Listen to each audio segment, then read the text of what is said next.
Eh, Assalamualaikum warahmatullahi wabarakatuh. Perkenalkan, nama saya Jovan Fara Putrawan, NPM 2431133. Pada kali ini saya akan menjelaskan materi mengenai sistem operasi. Pengertian.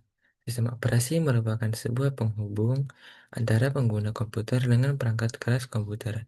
Sistem operasi adalah perangkat lunak komputer atau software yang bertugas untuk melakukan dan manajemen perangkat keras dan juga operasi keras dasar sistem, termasuk menjalankan software, aplikasi seperti program-program pengolah data yang bisa digunakan untuk mempermudah kegiatan manusia. Menjadi lapisan pertama yang berada di dalam media penyimpanan hard disk pada komputer.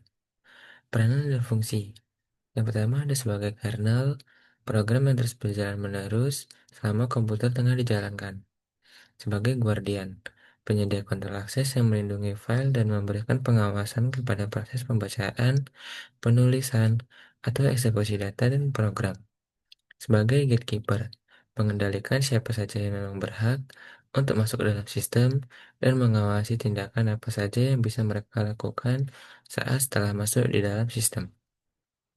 Yang keempat ada sebagai optimizer, mengefisiensikan hardware dan komputer-komputer sehingga pengguna menjadwalkan input dari pengguna mengakses basis data. Sebagai koordinator, menyediakan berbagai fasilitas hingga aktivitas yang kompleks bisa diatur untuk dikerjakan berdasarkan urutan yang disusun sebelumnya.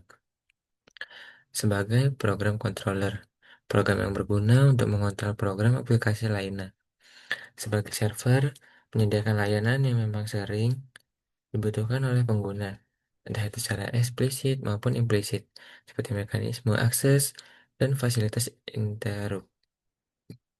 Selanjutnya ada sebagai akuntan, pengatur waktu CPU, penggunaan memori, pemanggilan perangkat input dan output, di storage, dan waktu koneksi terminal. Selanjutnya ada sebagai interface, menjembatani pengguna dengan hardware, menyediakan lingkungan yang lebih bersahabat dan mudah digunakan, sehingga pengguna tidak akan dirumitkan oleh bahasa mesin perangkat level rendah. Selanjutnya ada sebagai sistem resource manager, menjadi pengelola seluruh sumber daya sistem komputer.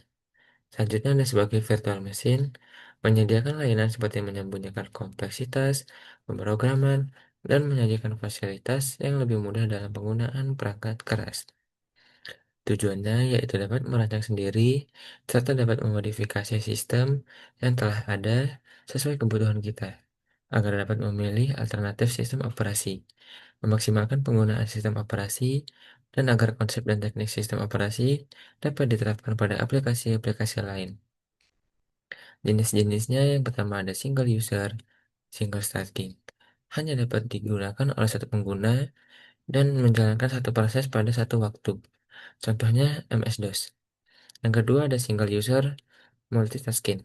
Satu pengguna dapat menjalankan beberapa aplikasi sekaligus. Contohnya Windows dan macOS.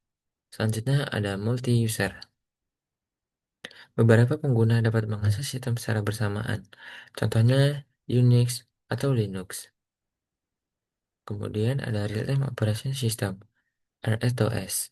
Digunakan pada sistem yang membutuhkan respon cepat terhadap input. Contohnya sistem avionik, robotik, dan kendaraan otonom.